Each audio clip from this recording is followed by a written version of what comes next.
Coming up on today's edition of the Art Business Morning Show, we're talking about the basement sale and specifically attention, the basement sale concept, its stumbling blocks, and how to get started. Get my intro music going.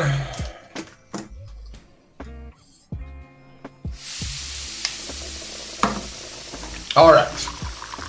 So welcome to another edition of Art Business Mornings, the show that will put you on a path to a six-figure a year art business. And I love the tagline. I really do love the tagline. And yes, it has a lofty goal, but it also defines where our focus should be. And as I continue to read that line, it has a forcing function for me. It's like, is whatever I'm about to teach or rant on or podcast on or make a YouTube video, is whatever I'm going to do in that capacity help you guys, my loyal listeners, on the path to a six-figure a year art business? Yes or no? If no, or even a wishy-washy no, then why are you doing it, right? Why do I even put it out? Don't record it. So what is the biggest problem then that is preventing artists and photographers from getting on the path to a six-figure a year art business? What is it? It's attention. It's attention. There was like an economist / scientist guy from the 70s. His name was Herbert Simon, and he pointed out that when information becomes abundant, attention becomes the scarce resource. Okay, attention becomes the scarce resource. And oh boy, was Mr. Simon way ahead of his time to come up with that in the 70s. And I think the easiest way to think about attention is to take it out of our world for a second. And let's go back to the 1970s. There were three big networks: ABC, CBS, NBC. That was it. You went there to get your news. You went there to get your sports. You went there to get your television programs. Okay, contemplate what that landscape looks like today. Not only do you have 10 times as many cable channels and TV channels, free and paid and premium, but then you've got a smart TV. And how many apps on the smart TV and how many different venues can you look? How many different things are there going on YouTube, right? On TikTok, on Instagram, on Facebook, on the socials. I mean, it's like that statement is just so profound. When information becomes abundant, attention becomes the scarce resource. And it's so true. I mean, my goodness, like the sheer amount of options that we have, right? It's everywhere. So information is abundant and then some in our day and age. So it's truly the scarce resource. It's attention. And that's like a really important thing to continue to remind us. Like, it's not just a problem for you, artist or photographer, trying to sell. It is a problem for all of us trying to grow any business, period, full stop. And, it's important to understand that. It's important to know that. And so, you realize that's the biggest problem. And, again, this has been so pronounced to me on the recent art business workshops and then talking to customers too. It's like every single solitary person down to it, everyone needs their art, needs their photography in front of more eyeballs. Without it, how are they ever going to sell? And, I keep going through all the scenarios that exist in the pandemic world that we're living in. And it's like, if you don't have the ability to do it digitally, how do you even have an ability to do it at all, right? Like, I was on the phone with this wonderful woman yesterday, will remain nameless. She's a customer, and she's figuring out tech. She struggles with tech, right? She's leveling up, doesn't have a huge amount of tech acumen. And I'm sitting there and I hear the struggle in her voice, and I see the pain that she's going through. And she's a lot of people, right? And in a perfect world, I'd say, look, I'm worried, right? I'm worried because what are you going to do? There are no retail sources. There are no offline sources. Fairs and shows and galleries are not a viable source. So what option do you have left, right? What option do you have left? It's a little bit of a digression, but let's say this attention problem that we all have was actually a weight loss problem, right? You were overweight, you wanted to fix it. So how would you attack that problem, right? What would we do? We would start exercising. We would watch our diet, watch what we eat. We would attempt to get any and all vices under control that are causing us to gain weight, right? We would, in short, attack it from every single solitary angle imaginable, right? We'd book a bunch of summer vacations to terrify ourselves, right? And I think tackling the weight loss problem, which so many people have had to do in their lives, is no different than this problem. Like, you need to attack it from every angle imaginable, right? Every angle imaginable. So I think we need to contemplate, and we need to do the same thing. We attack it from all angles. And, we work not just on getting more attention, right? Which is the easy one, which everyone talks about, but we work on getting more out of the attention that we do have, right? And I think this is a profound thing.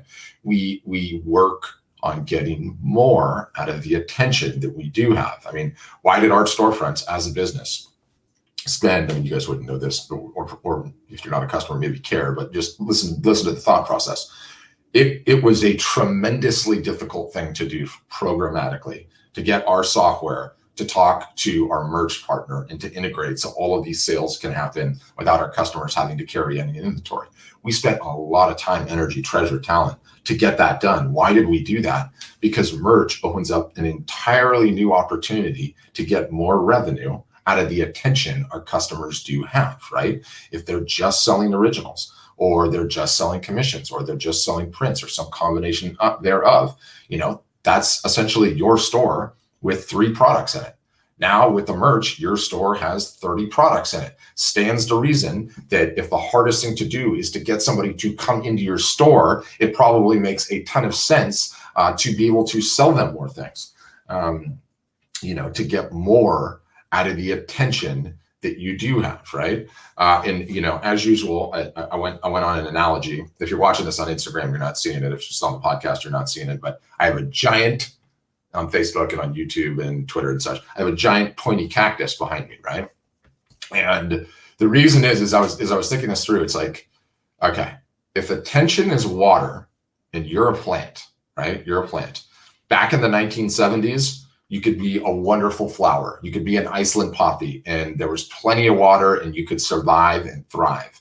Well, now with the way attention is, with information being as abundant as it is, with attention being the scarce resource, you gotta evolve into a cactus, right? We all have to evolve into a cactus. And why a cactus? Because a cactus is capable of getting more out of a much smaller volume of water than any other plant that exists, pretty much, right? Like, I remember like the planet Earth, like the ones that were in like the Atacama Desert in Chile, I think. And it talks about how these things are so effective at harvesting the water that when it's foggy, that thing gets like watered enough to survive for like 6 months or something. But that's a great analogy. And it's a perfect way to think about. It's going to be really, really hard to get attention. It is our biggest problem. You are like the cactus in the desert, okay? Water is going to be hard to come by. If that's the case, then you better get more efficient. Then we all better evolve what we're doing to get more efficient and to get more out of the water that does come. Like that cactus in the Atacama Desert, I hope I'm saying that right. Not hacking it. You have to be able to just absorb it out of the air, right? Like it's just a great way to think. So staying on that analogy, I think a fantastic way that I'm sort of thinking, and, a large part of my job at Art Storefronts is to say, okay, all we care about is our customers being successful. If that's the case, if that's my job, I have to teach them to be cactuses. What's a great place to start? Where you want me all focusing? Okay, if you're a customer, you want me driving through the desert, looking to find the biggest damn cactus I can, like this one above my head, not on Instagram, and saying, okay, what the heck is this thing? How is this doing this? How did this cactus get so big? And attempting to extract the various different learnings and techniques and traffic sources and marketing situations that they're doing, such that we can systematize it and template it and, teach it, right? And so, one such giant cactus I've seen lately is this live art show concept generally, okay? And then the concept of the basement sale or garage sale specifically. I'm calling this the tallest cactus, one of anyway, right? I drove through the desert. I saw a really tall cactus. I talk about it often. And I know I need to continue doing so, okay? And this is often a fault of mine. As I drive through the desert, I got to get off the cactus thing, but I discover something awesome, this cactus. I cover it, and I cover it for a couple of weeks, and then I think it's done and it's time to move on and try to go find another new one, right? But I need to remember that persistence is essential, because knowledge is rarely imparted in the first attempt. That's such a great quote. I don't know who I stole it from, but it's persistence is essential because knowledge is rarely imparted on the first attempt. Moreover, the trade craft to, yes, the live art shows in general, but also this whole basement sale, garage sale is really just getting started. There's no playbook for it, right? It is so brand new a technique. It is so brand new a tactic that there's just a ton of iteration to do on it even now in real time to get better and better and better. And so, better still, okay, I think there are a ton of you that are listening to this or watching this after the fact, whatever, where this tactic, this basement sale, this garage sale is absolutely a perfect match for you. And I'll explain that in a second. Where I want to go to next, though, is who does this apply to and what are going to be the stumbling blocks to running these live art shows, to running these basement garage sales. And I would say it's perfect for any artist or photographer, okay, that has a garage full or a basement full or a shed full or an office full of old art or photography or crafts or whatever, okay? I know this applies to a whole lot of you, right? A whole lot of you. While it's great that you have a nice little museum of your artistic journey, that work that is sitting around is not doing anything for your business, sitting in storage, gathering dust, right? It's not helping you get more attention. It's not helping you get more out of the attention you do have. So we got to fix that. That's why I love this thing. So, the basement sale or garage sale art show concept, whatever you want to call it, it's simple and it's effective and it works on a number of different levels. So let me sort of define it first, okay? You go through your existing inventory, you pick some small section of it, you fire sale it via live art show on the socials, you follow that up with some email marketing and some social posting. That's essentially it, okay? I'll get more into the tactical in a second. Why it works on so many different levels, okay?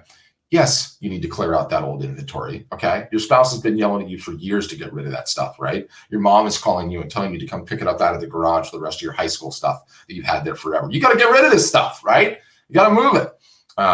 The concept, okay, of a basement sale or a garage sale arouses in human beings part treasure hunt, part deal of a lifetime, part the unknown, what you might discover. It turns humans into the guy at the beach with the metal detector, after a big day at the beach. What is he going to find? What is he going to find? So it really has some powerful psychological triggers embedded in it when you title this thing the basement sale, when you title this thing the garage sale, when you title it an inventory clear out sale, right?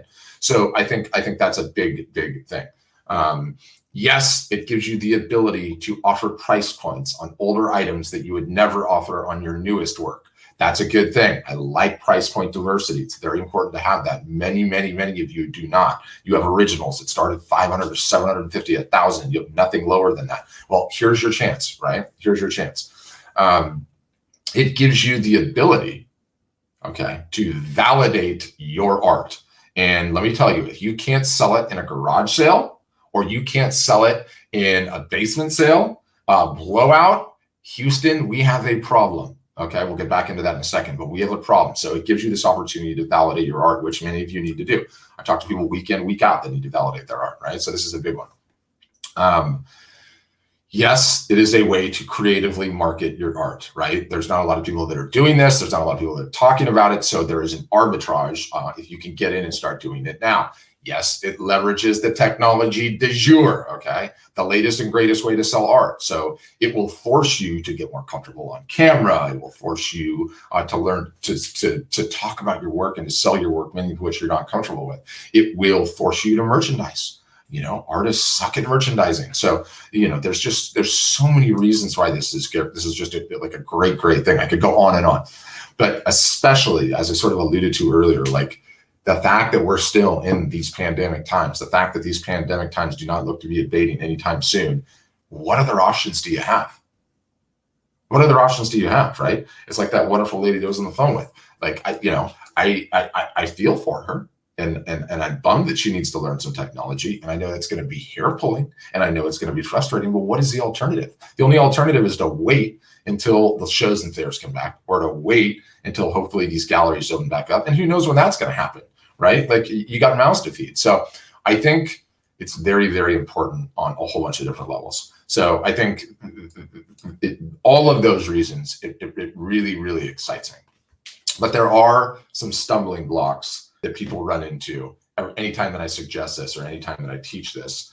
And there's two that I want to address head on as you're nodding your head. Yeah, oh, this is a great idea. I'm going to do this. And then you start, going down the line and you hit the first stumbling block. And you're like, I'm cool, actually. I'm cool.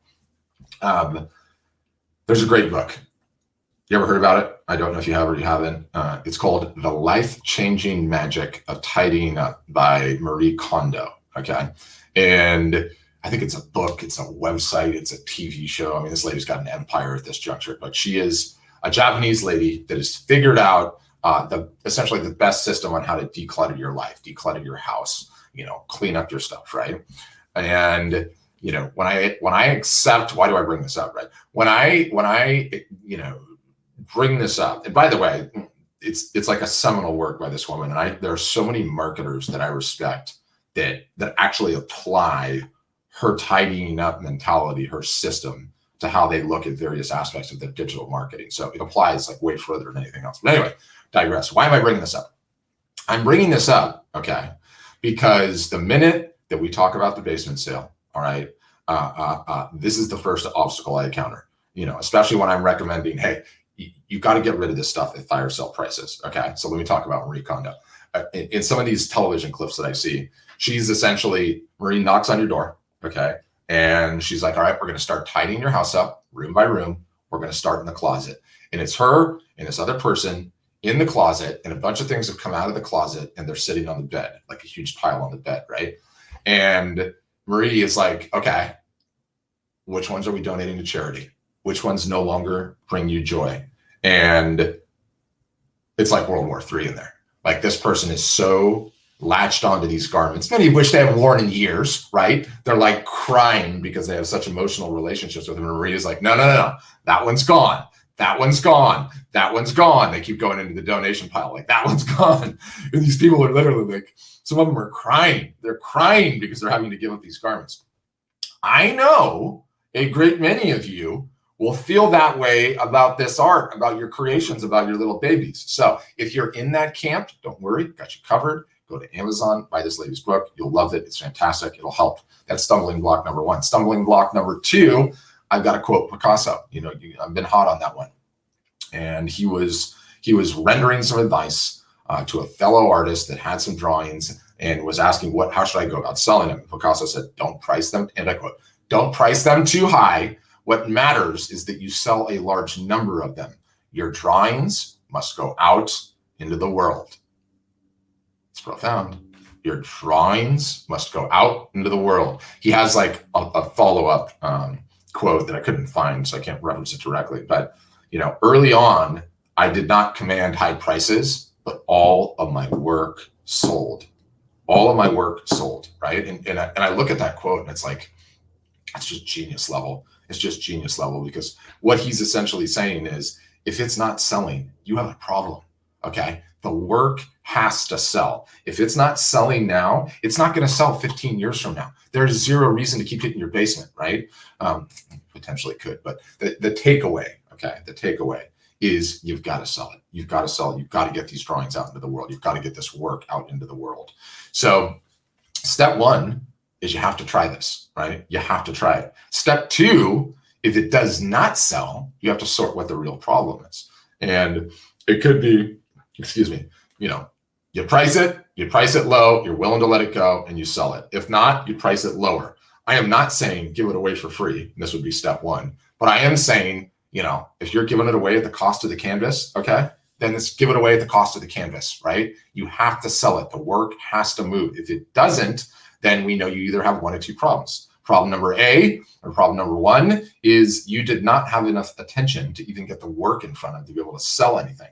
And that one's easy. Rinse and repeat. Do it again. Do it often. Keep building more attention, right? Like, this is not a one and done scenario. You can run as many of these things. You could run one a day for the next 10 years. And I'm not suggesting that, obviously, but the larger point is that, it's not a one and done. You can do this as many times as you like. It's a rechargeable battery, right? But if you do that a couple of times and you do get enough attention and the work does not sell, okay, then you likely have a product. And let me say, and the work does not sell for fire sale prices for the cost of the canvas in some cases, then you do not have a product the market wants, okay?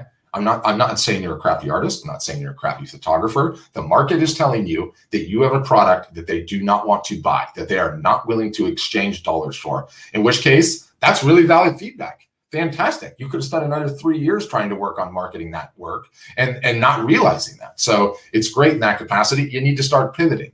So the quick start guide, okay?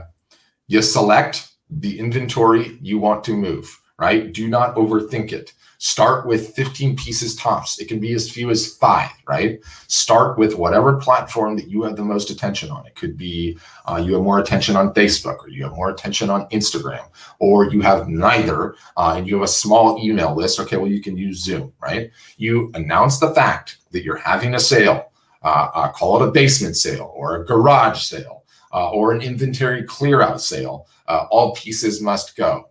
This is the quick start guide, so it's just nice and easy. You line up the pieces behind you, you go live. You don't worry about what equipment you have or program. It doesn't matter if it's a cell phone. It doesn't matter if it's a computer. It doesn't matter if you're doing it via Zoom session. You just ship it.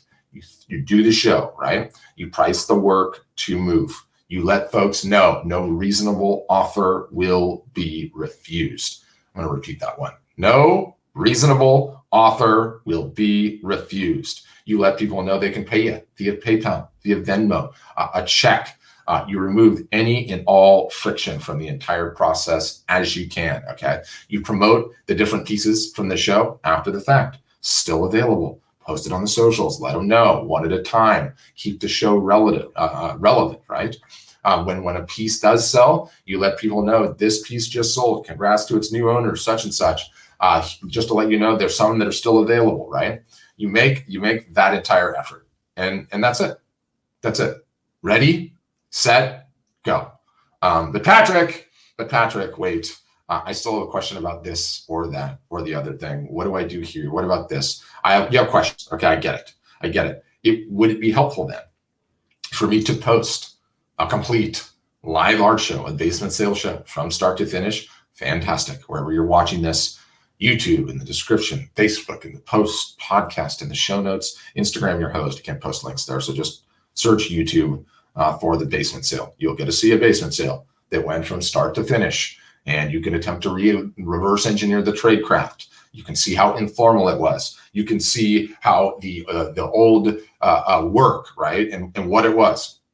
So, I would say that a tall cactus, right? A tall cactus. The good thing about the tall cacti is there are not a lot of them, right? At least in my analogy, there's not a lot of them. In this particular case, the one I'm referencing, the one that I'm discussing, the one I'm telling you about, it was 2 shows over 15 days, and he sold over 60 pieces of art, over 15,000, not 15,000, I think it was over $32,000 Canadian. And, I've referenced it in the past, and I'm going to keep referencing it, right? Because my job is like, how many tall cactuses are there out there in your world, or of the artists and the photographers you're following? Do you hear a bunch of others that are banking wins like that? I don't, right? They're few and far between. So again, my job is to go and find them and say, something major happened here. Something major happened here during the pandemic, right? So go get it, systematize it, template it, repeat it, and get other people doing it, right?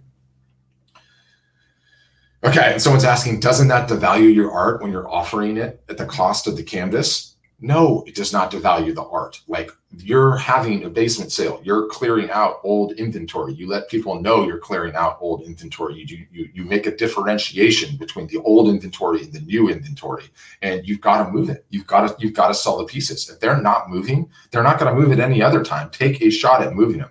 That's how I feel about it.